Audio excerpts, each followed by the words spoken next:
राहें जहां तक जाएंगी राहगीर वहां तक जाएगा, राहें जहां तक जाएंगी राहगीर वहां तक जाएगा। तुम दरिया से क्या पूछ रहे हो, ये नीर कहां तक जाएगा? अरे खींच धनु की डोर, खींच धनु की डोर, निशाना साधो अपनी मंजिल की ओर। बाकी बाद में देखेंगे कि ये तीर कहां तक जाएगा।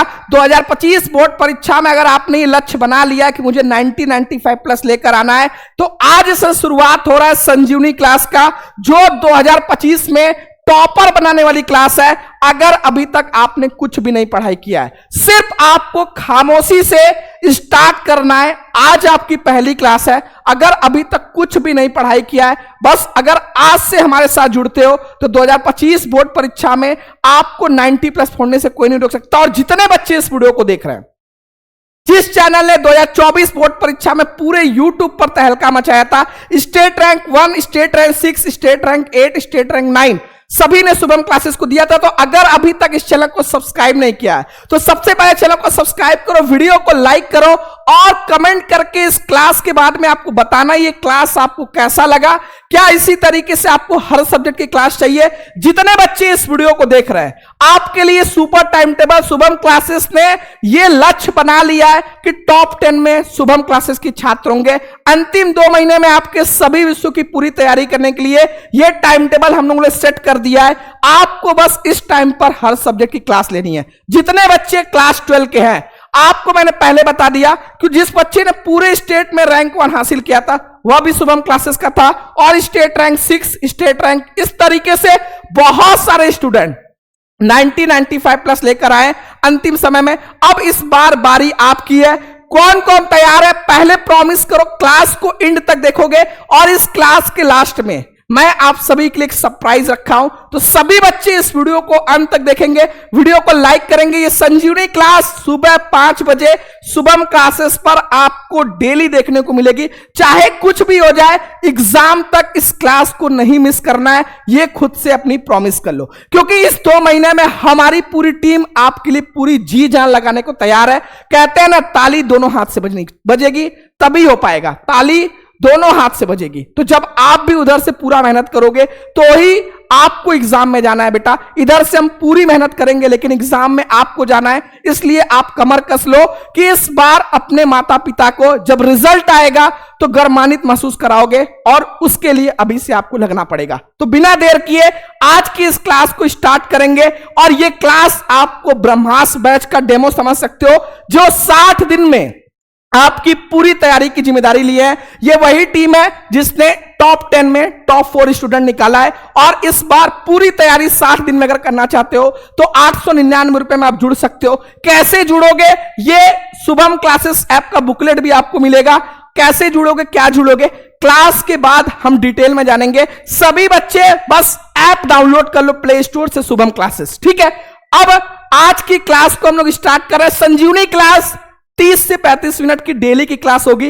इस क्लास में मैं आपको हर सब्जेक्ट में वो टॉपिक कराऊंगा जो 100% एग्जाम में आएगा। यानी शुभम क्लासेस के हर सब्जेक्ट के टीचर संजीवनी क्लास में वो क्वेश्चन, वो टॉपिक कराएंगे जो 100% 2025 बोर्ड परीक्षा में आएगा। ये आप इतना मान लो कि एक भी संजीवनी क्लास को आपको मिस नहीं करना है। जितने बच्चे इस वीडियो को देख रहे हैं, आज की इस क्लास में मैं आपको कहानी और पत्र जो पिछले 5 साल से आ रहे हैं, और 2025 बोर्ड परीक्षा में आज की इस क्लास से आप 11 नंबर पक्के करने वाले हो। एक एक पॉइंट को आप नोट करते चलना। ये मत सोचो बेटा कि 5 मिनट क्लास देखकर फिर आप इधर उधर भटको। 5 मिनट में अगर आप सोच रहे हो कोई आपको टॉपर बना देगा तो वहीं पर आप पढ़ाई कर लो, क्योंकि अगर आप पूरे वीडियो को देखोगे, पूरे क्लास में बने रहोगे, तब मैं आपको चीजों को समझा पाऊंगा। जितने बच्चे इस वीडियो को देख रहे हैं, वीडियो को लाइक, चैनल को सब्सक्राइब करके आज की क्लास को स्टार्ट कर रहे हैं बेटा। जितने बच्चे इस वीडियो को देख रहे हैं, आपके पेपर में 5 नंबर की कहानी आने वाली है। आपके पेपर में सिंपली पाठ्यक्रम में निर्धारित कहानियों का सारांश एवं उद्देश्य, यानी आपके सिलेबस में 4 कहानी, एक एक चीज 0 से शुरुआत कर रहा हूं। ये आपके पास अंतिम मौका है। अब मत बोलना कि सर फिर से 0 से शुरुआत करिए। एक एक टॉपिक को, एक एक क्वेश्चन को पूरा इसी तरीके से आपका क्लियर होने वाला है।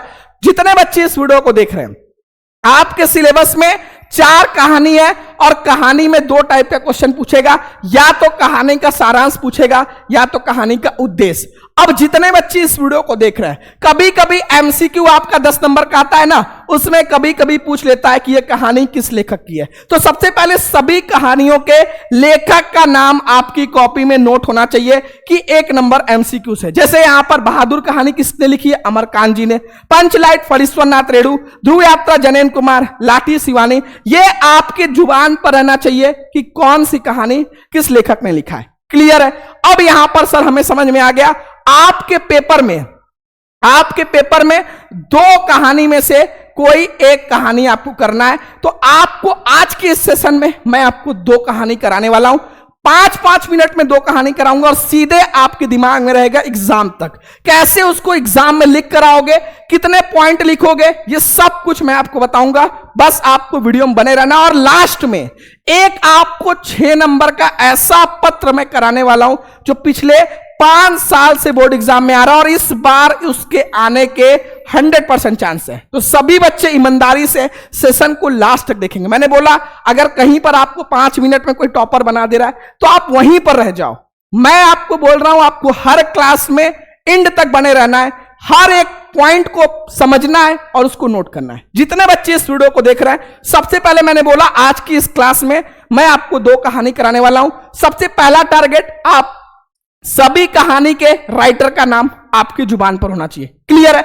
ये आप पहला अपने नोट्स में ये चारों कहानी के राइटर का नाम नोट कर लो। पहला आपका नोट्स यहां से हो गया। ठीक है, आपको मैं ये भी बताता चलूंगा कैसे कैसे नोट्स बनाना है। अब आपकी पहली कहानी है बहादुर। ये इतनी अच्छी कहानी है, इतनी अच्छी कहानी है, इससे आपको बहुत कुछ सीखने को मिलता है। खासकर ऐसे स्टूडेंट जो अपने माता पिता से परेशान हो जाते हैं, उनकी डांट से परेशान होकर कहीं चले जाते हैं और फिर बाद में पछताते हैं, उनके साथ क्या होता है इस कहानी में आपको देखने को मिलेगा।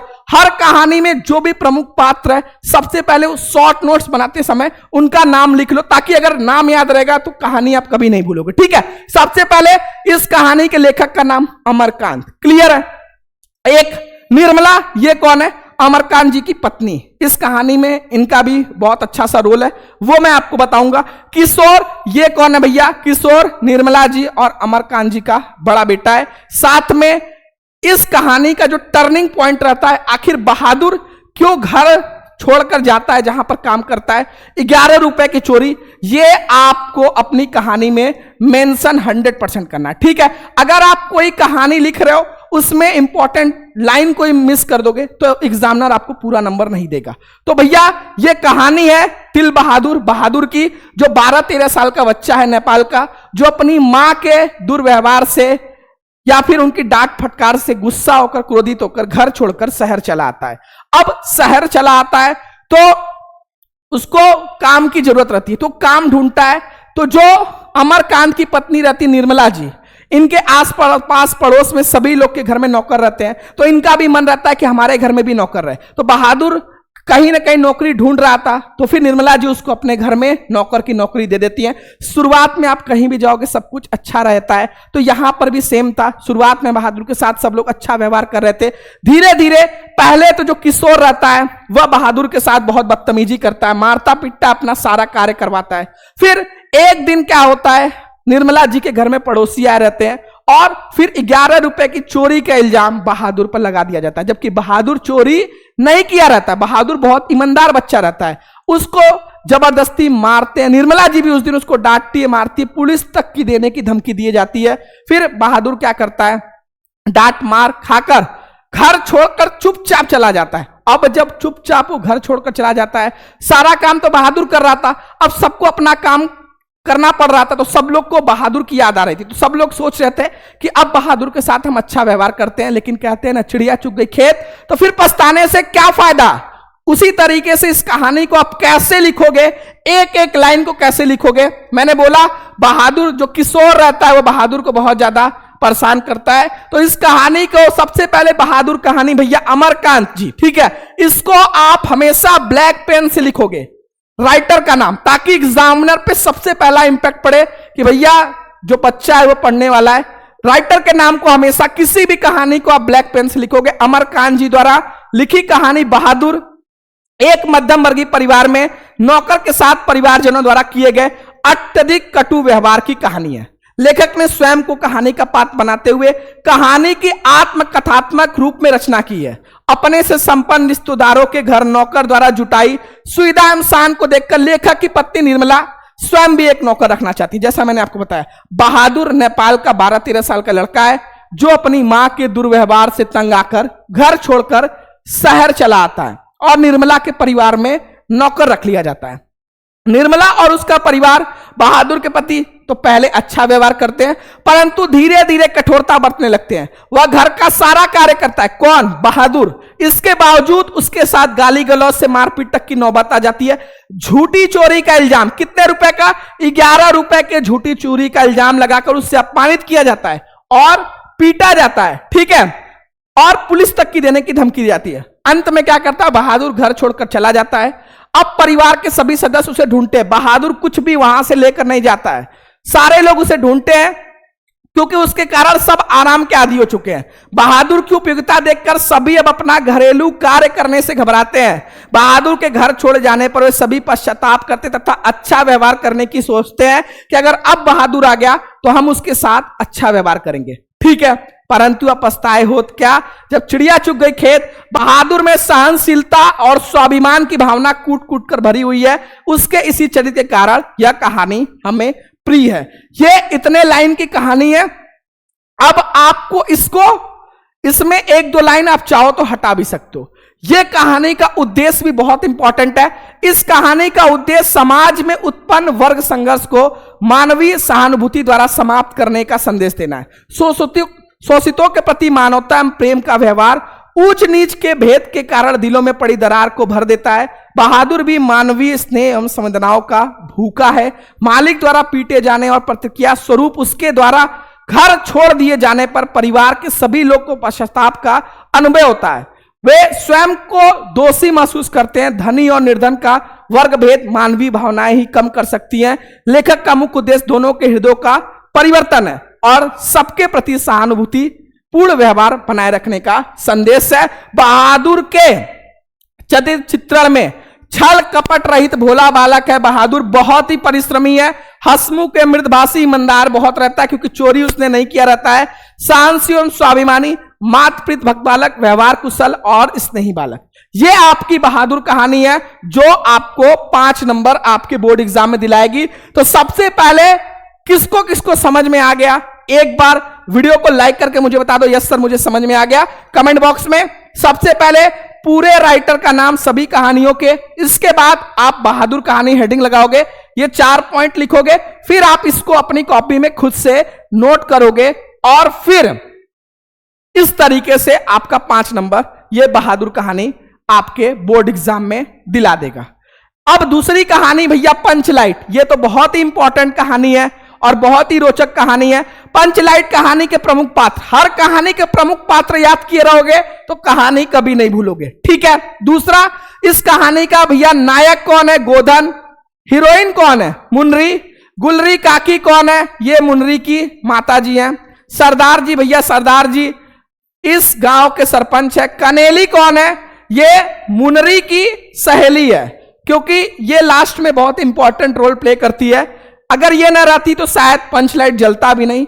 और रामनवमी के मेले से पेट्रोमैक्स, ये आपको याद करना है। इसी के इर्द गिर्द पूरी कहानी है। अब जितने बच्चे इस वीडियो को देख रहे हैं भैया, पंचलाइट कहानी किसकी है? फरीश्वरनाथ रेणु जी की है। तो पंचलाइट कहानी का सारांश 5 नंबर में आप कैसे लिखोगे कि पंचलाइट कहानी फरीश्वरनाथ रेणु जी की एक आंचलिक कहानी है। सभी बच्चे कमेंट बॉक्स में मुझे बताएंगे आंचलिक कहानी का क्या अर्थ होता है, ठीक है। इस कहानी में बिहार के एक पिछड़े गांव के परिवेश का बहुत ही सुंदर चित्रण किया गया है। इस गांव में गोधन नाम का एक लड़का है। गोधन नाम का एक लड़का है जो गांव की एक मुनरी नाम की लड़की से प्रेम करता है। मुनरी की मां ने गांव के पंचों से गोधन की शिकायत की थी। वह उसके घर के सामने से सिनेमा का गाना गाता हुआ गुजरता है। कौन? गोधन। जब भी मुनरी को देखता है, इस कारण से गांव के पंचों ने उसे बिरादरी से निकाल रखा है। किसको? गोधन को। एक दिन रामनवमी के मेले से गांव वाले एक पंचलाइट खरीद कर ले आते हैं, ठीक है। जो पैसे बचे उससे पूजा पाठ की सामग्री लाई गई। सभी लोग पंचलाइट को देखने के लिए बहुत ही उत्सुक थे। उन्हें नहीं पता था ये पंचलाइट क्या होता है। तो सब लोग उत्सुक थे, लेकिन समस्या यह उठती है कि पंच लाइट आखिर जलाएगा कौन, क्योंकि सीधे साधे लोग उसे जलाना नहीं जानते थे। गांव के लोग सीधे साधे थे, पंच लाइट लेकर तो जरूर आए थे, लेकिन कोई जलाना नहीं जानता था कैसे उसे जलाया जाएगा। लेकिन भैया मुनरी जो गोधन परेशान करता था, मुनरी को पता था कि गोधन पंच लाइट जलाना जानता है। ठीक है, तो वह बड़ी चतुराई से अपनी सहेली कनेली के माध्यम से यह बात पंच तक पहुंचा देती है कि भाई, पंच से जाकर कनेली बोलती है कि गोधन को पंच लाइट जलाना आता है। अब बात रहती है गांव के सम्मान की, कि अदर गांव वाले, दूसरे गांव वाले हंसते अगर पंच लाइट नहीं जल पाती, तो पंच गोधन को पुनः बिरादरी में शामिल करने के लिए मान जाते हैं, क्योंकि जहां बात सम्मान की आई अपने गांव की, तो पंच सोचते हैं कि इसको बिरादरी में पुनः शामिल कर ले, क्योंकि यही पेट्रोमैक्स को जला सकता है। और गोधन पंच लाइट को जला भी देता है। ये बहुत खुशी की बात है। मुनरी की मां गुलरी काकी काफी प्रसन्न होती है। कब? जब गोधन जो काम कोई नहीं कर पा रहा था वह गोधन ने करके दिखा दिया पंच लाइट को जलाकर। तो भाई गुलरी काकी काफी प्रसन्न हुई और गोधन को कल तक जिसकी बुराई कर रही थी उसको बिरादरी से निकलवा दिया। गोधन को शाम के भोजन के लिए आमंत्रित करती है। अब सोच लो, कल तक जिसको बिरादरी से निकाल रही थी आज उसको अपने घर पर खाने पर आमंत्रित करती है। पंच भी अत्याधिक उत्साहित होकर गोधन को कहते हैं, तुम्हारा 7 खून माफ, खूब गाओ सलीमा का गाना, क्योंकि वो जब भी मुनरी को देखता था तो गाना गाता था। पंच लाइट की रोशनी में लोग कीर्तन और भजन करते तथा खुशियां मनाते हैं। पंच लाइट कहानी के उद्देश्य में जो लास्ट में सबसे इंपॉर्टेंट पॉइंट है कि आवश्यकता पड़ने पर बड़े से बड़े दोष भी हटाए जा सकते हैं। जैसे आपने देखा, आवश्यकता पड़ी गोधन की कि भैया गोधन ही जला पा रहा था, तो उसके जो भी उसने परेशान करता था उसको पंच से निकाला गया था बिरादरी से, उसको दोबारा शामिल कर लिया गया। तो इस कहानी का उद्देश्य क्या है? पंचलाइट कहानी श्री फणीश्वरनाथ रेणु जी द्वारा रचित एक आंचलिक कहानी है, जिसमें रेणु जी ने ग्रामीण परिवेश को अत्यंत सुंदरता के साथ उभारा है। गांव के लोग जाति के आधार पर किस प्रकार विभिन्न टोलियों में बंट जाते हैं और ईर्ष्या-द्वेष की भावना से भरे रहते हैं, इन सब का बड़ा ही सुंदर और यथार्थ चित्रण इस कहानी में किया गया है। इस कहानी में रेणु जी ने प्रत्यक्ष रूप से ग्राम सुधार की प्रेरणा भी दी है। ग्रामीण परिवेश का वास्तविक चित्रण इस कहानी का उद्देश्य। इसी के साथ रेणु जी ने यह भी सिद्ध किया कि आवश्यकता बड़े से बड़े संस्कार और निषेध को अनावश्यक सिद्ध कर देती है, अर्थात आवश्यकता पड़ने पर बड़े से बड़े दोष को भी हटाया जा सकते हैं। तो ये आपके कहानी का सारांश था और ये आपके कहानी का उद्देश्य था। जितने बच्चे इस वीडियो को देख रहे हैं, सबसे पहले आप कॉपी में, मैंने आज के इस सेशन में 2 कहानी कराया, अगले सेशन में 2 और कहानी, एक भी टॉपिक इस 2 महीने में नहीं छोड़ने वाला हूं, ये मेरा आपसे प्रॉमिस है। बस आप प्रॉमिस करो हर एक क्लास को आओगे, वीडियो को लाइक करोगे, शेयर करोगे अधिक से अधिक दोस्तों को, फिर जो मेहनत पूरी टीम करेगी वो आप याद रखोगे कहीं से 12th की तैयारी किए थे। ठीक है, तो ये दोनों कहानी का सबसे पहले कॉपी में आपके नोट्स बन जाना चाहिए और सारे कहानी के राइटर का नाम आपको पता चाहिए। ये नोट्स बन गया तो दोबारा आपको वीडियो नहीं देखना पड़ेगा, फिर बस आपको कॉपी उठाओ, रिवीजन करना रहेगा। स्मार्ट वर्क करना है हार्ड वर्क के साथ। ठीक है, इसके बाद बिना देर किए पत्र लेखन। सर हमारे इस बार 2025 बोर्ड परीक्षा में 3 टाइप के पत्र आएंगे, तीनों टाइप को A to Z बताऊंगा। पहला आपका आएगा नियुक्ति आवेदन पत्र, जैसे किसी विद्यालय में प्रिंसिपल के लिए, अध्यापक के लिए, किसी विभाग, सिंचाई विभाग में कोई पद के लिए, तो आपको कैसे नियुक्ति आवेदन पत्र लिखना है वो आ जाएगा। दूसरा, बैंक से किसी व्यवसाय के लिए ऋण प्राप्त करने का आवेदन पत्र, या फिर बैंक में खाता खोलने के लिए, या फिर बैंक से पढ़ाई के लिए, अध्ययन के लिए ऋण लेने के लिए पत्र, जो पिछले 5 से 6 साल आपके बोर्ड एग्जाम आया है कि अध्ययन के लिए बैंक से लोन लेना है। ठीक है, ये 3 टाइप के पत्र बैंक के आएगा। और तीसरा आपका रहेगा भैया, अपने नगर या गांव की सफाई हेतु संबंधित अधिकारी को प्रार्थना पत्र लिखिए, अपने गांव में डेंगू मलेरिया फैल गया है या बिजली कटौती हो गया है, तो इस टाइप पे संबंधित अधिकारी को पत्र लिखे। तीनों टाइप के पत्र कराऊंगा। आज की संजीवनी क्लास में जो पत्र कराने वाला हूं वो ऐसा पत्र है जो पिछले 5 से 6 साल आपके बोर्ड एग्जाम में आया है और इस बार भी ये वेरी वेरी इंपॉर्टेंट है जो मैं आपको कराने वाला हूं। पत्र के लिए सारे बच्चे नोट करेंगे। जो एग्जामिनर होता है बेटा, वो पत्र में आपकी 3 चीज देखता है। पहला कि स्टार्टिंग की पत्र आपने जिसको लिखा है वो क्लियर रहना चाहिए। पता चला आप पत्र स्टार्ट कर दियो, पूरा चीज लिख दियो, लेकिन ये पत्र किसको देना है यही नहीं पता है, किसके लिए लिखो यही नहीं पता है। तो स्टार्टिंग में पत्र किसको भेज रहे हो, किस विषय से भेज रहे हो, ये पहला एग्जामिनर आपका देखता है। दूसरा, बॉडी ऑफ लेटर। सर ये क्या होता है, अभी तक कोई नहीं बताया। बॉडी ऑफ लेटर मतलब भैया ये पत्र है, निबंध नहीं है, कहानी नहीं है कि पूरा उसमें आप लिख दोगे जो भी आपकी समस्या है। टू द पॉइंट चीजों को लिखना है, टू द पॉइंट, एकदम कम शब्दों में, जितने कम शब्दों में आप लिख सकते हो, बॉडी ऑफ लेटर। तीसरा, एंडिंग। एंडिंग बहुत इंपॉर्टेंट है कि भैया अगर मान लो कि आपके गांव में ये डेंगू मलेरिया फैला हुआ है, अब नगर निगम को आपने स्वास्थ्य अधिकारी को पत्र लिखा, पता चला आपने अपने गांव का नाम ही नहीं मेंशन किया है, तो भैया वो कैसे आकर वहां पे समस्या का निजात करेगा। इसलिए एंडिंग में ये क्लियर रहना चाहिए कि पत्र किसने लिखा है, कब लिखा है, ये सारा पॉइंट आप एग्जामिनर देखते हैं। अब बहुत बच्चों की समस्या रहती है कि सर हमें ये कैसे पता चलेगा पत्र किसको लिखना है, कब लिखना है, किसको लिखना है, किस विषय कैसे हम लिखेंगे। जैसे यहां पर एक प्रश्न संख्या 13 आप देखो, ठीक है, आपके पेपर में भी प्रश्न संख्या 13 रहेगा कि जैसे क्वेश्चन है, क्वेश्चन इस तरीके से रहेगा, 2 पत्र आपके पेपर में आएगा, एक करना है और 3 पत्र कराऊंगा, 3 करके जाओगे, उसके बाहर एक भी नहीं आएगा, इस बात की मेरी 100% गारंटी है। क्लियर है। यहां पे देखो क्वेश्चन है, केनरा बैंक के प्रबंधक को अध्ययन ऋण प्राप्ति हेतु एक पत्र लिखिए। अब बच्चे बोलेंगे सर ये सारी चीजें हमें कैसे पता चलेंगे, इसी क्वेश्चन से सारी चीज आपको ढूंढ कर दिखा दे रहा हूं और इसी तरीके से आप ढूंढ कर करना। किसको पत्र लिखना है, प्रबंधक को, बैंक के। तो भैया सेवा में तो आप स्टार्ट करोगे ही, सेवा में श्रीमान शाखा प्रबंधक महोदय। क्लियर है। किस बैंक को लिखना है, यहां पर मेंशन किया है केनरा बैंक। अगर बैंक का नाम नहीं मेंशन किया है तो आप अपने मन से किसी भी बैंक का नाम डाल सकते हो, यह दिमाग में बैठा लेना। इसके बाद अब भैया बैंक, केनरा बैंक या कोई भी बैंक पूरे देश में कई सिटी में है, तो किस सिटी में आपने लिखा है वो जरूर मेंशन होना चाहिए, किस सिटी से, कौन से ब्रांच से आप लोन लेना चाहते हो। जैसे पांडेपुर, ठीक है, वाराणसी में जो पांडेपुर है वहां पर जो केनरा बैंक है वहां से हमें अध्ययन के लिए लोन चाहिए। विषय आपका केनरा बैंक पर अध्ययन ऋण प्राप्ति हेतु, सिंपली आप लिख दोगे अध्ययन के लिए ऋण प्राप्ति हेतु, तो ये आपका विषय हो जाएगा। अब जो बच्चों को नहीं समझ में आ रहा था सारी चीजें स्टार्टिंग का कहां से मिले, इसी क्वेश्चन में सब कुछ आपको मिलेगा, कहीं से भी आपको ढूंढना नहीं पड़ा, ना कहीं से याद करना पड़ा। ये अपने दिमाग में थोड़ा सा दिमाग चलाओगे तो आप आराम से ये सारे पॉइंट क्वेश्चन से ढूंढकर लिख दोगे। इन केस अगर बैंक का नाम नहीं लिखा है तो बैंक का नाम शाखा आप अपने से डाल सकते हो, ठीक है, ये बात आप ध्यान में रखना, ठीक है। पता चला क्वेश्चन में बैंक का नाम नहीं मेंशन किया, अब बोलो सर ने बोला था बैंक का नाम मेंशन करेगा, तो ये नहीं, अगर नहीं मेंशन किया तो आप अपने से किसी भी बैंक का नाम जहां पर भी हो उसका ये सिटी और कोई भी जगह का नाम डाल दोगे, आपका काम हो जाएगा।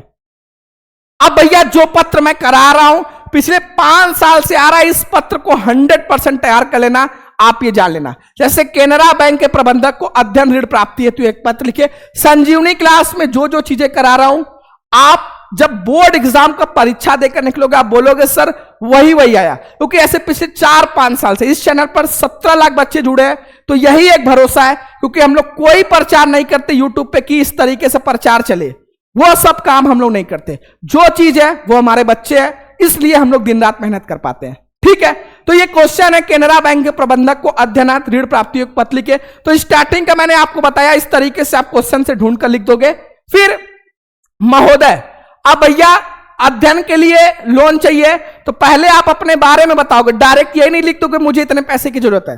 पहले आप अपने क्लास 6, 7, 8 में पढ़ रहे हो तो थोड़ी लोन मिलेगा, आप हायर स्टडी के लिए पढ़ाई करोगे तब लोन मिलेगा, और आप एक अच्छे स्टूडेंट रहने चाहिए, क्योंकि बैंक हमेशा उनको लोन देता है जो लोन को चुका भी पाए। अब पता चला आप बैक बेंचर हो, आपको लोन दे दिया और आपकी जॉब ही नहीं लगी, तो हमेशा बैंक अच्छे विद्यार्थी को लोन देता है। अब यहां पर आप सबसे पहले अपने बारे में बताओगे, अपनी शिक्षा बताओगे, कहां तक पढ़ाई की, आगे की अध्ययन के लिए है तो आगे किस चीज की पढ़ाई करना चाहते हो वो बताओगे। फिर आप बताओगे कितने पैसों की नीड है, फिर आप बताओगे आपसे अनुरोध है कि मुझे आसान किस्तों पर देने की कृपा करें, जैसे ही मेरी नौकरी लग जाएगी मैं इसको पूरा चुकता कर दूंगा। तो कैसे लिखोगे वो ध्यान से देखो, कि जैसे सविनय निवेदन है कि मैं विकास कुमार जैन चौधरी चरण सिंह विश्वविद्यालय मेरठ से BSc भौतिक रसायन और गणित परीक्षा प्रथम श्रेणी में 70% अंकों के साथ उत्तीर्ण की है, यानी मैंने बीएससी 70% के साथ उत्तीर्ण की है।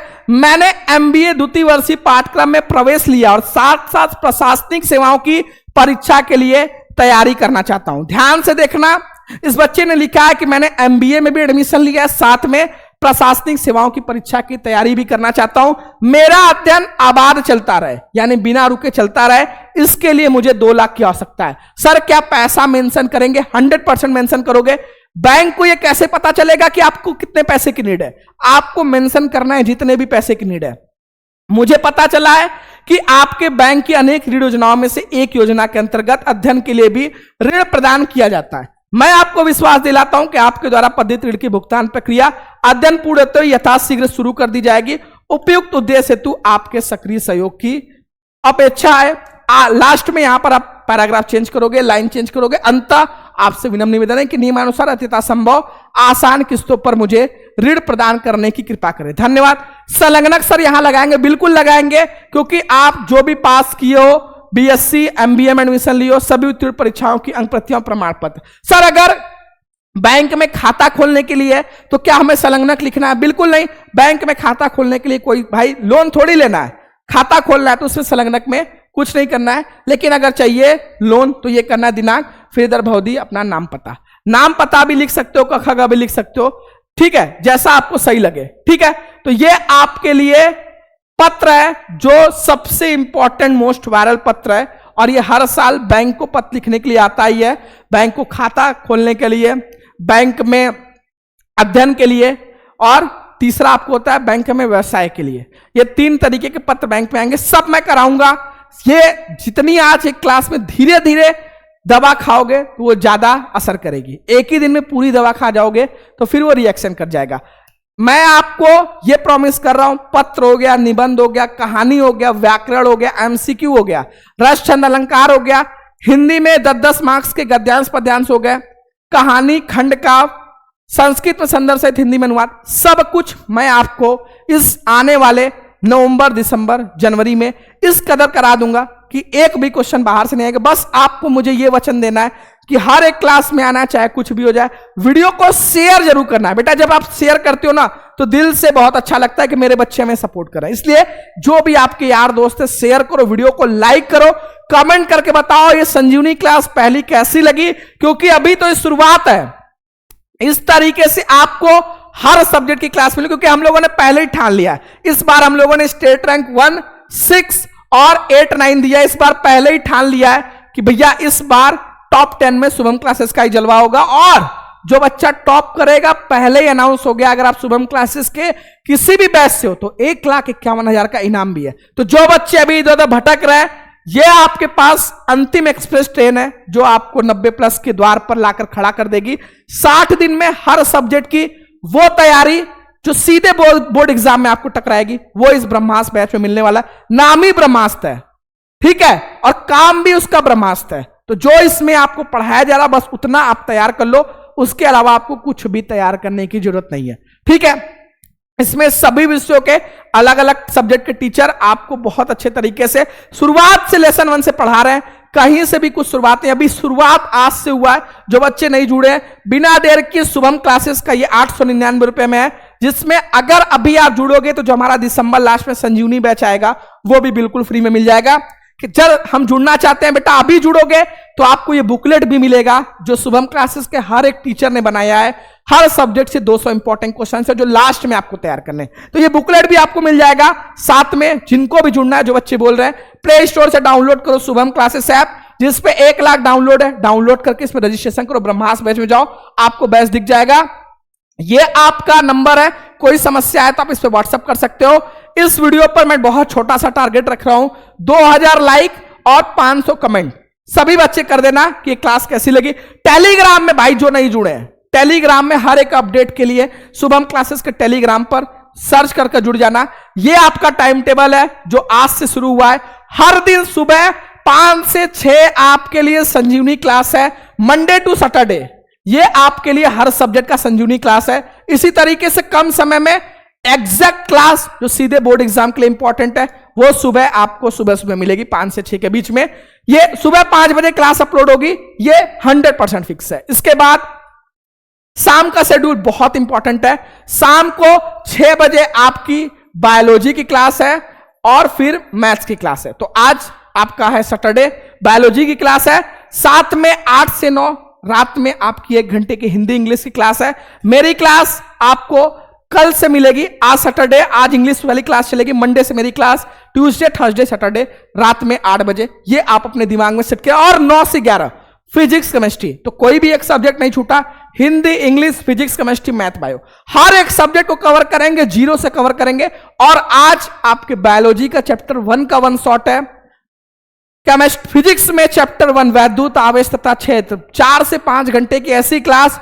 उस क्लास के देखने के बाद न्यूमेरिकल, आपको उस क्लास में जो भी कॉन्सेप्ट है, जो भी डेरिवेशन है, वो सब कुछ उस क्लास में मिलने वाला है रात 9 बजे। सभी बच्चे ये 9 बजे और शाम 6 बजे और 8 बजे आपकी इंग्लिश की क्लास, हर एक क्लास में आना है भाई, क्योंकि जब आप हर सब्जेक्ट में 90-90 लेकर आओगे तब आपका 90% होगा। ठीक है, सारे काम को छोड़ दो, बस पढ़ाई पर फोकस कर दो। ये आपके लिए है। जो बच्चे इस वीडियो को लाइक नहीं किए, लाइक कर देंगे। जो बच्चे नहीं जुड़े, बेटा ऐप डाउनलोड कर ज्वाइन करिए। क्लास कैसा लगा? संजीवनी क्लास हर जगह शेयर करना। पहली क्लास थी, इतना ज्यादा एनर्जी आप शेयर करके, लाइक करके दे देना कि हम सारे टीचर आपके लिए आने वाले 2 महीने में इस कदर मेहनत करें कि आप याद रखो कहीं से 12 की तरह। मिलते हैं आपसे नेक्स्ट क्लास में। All the very best.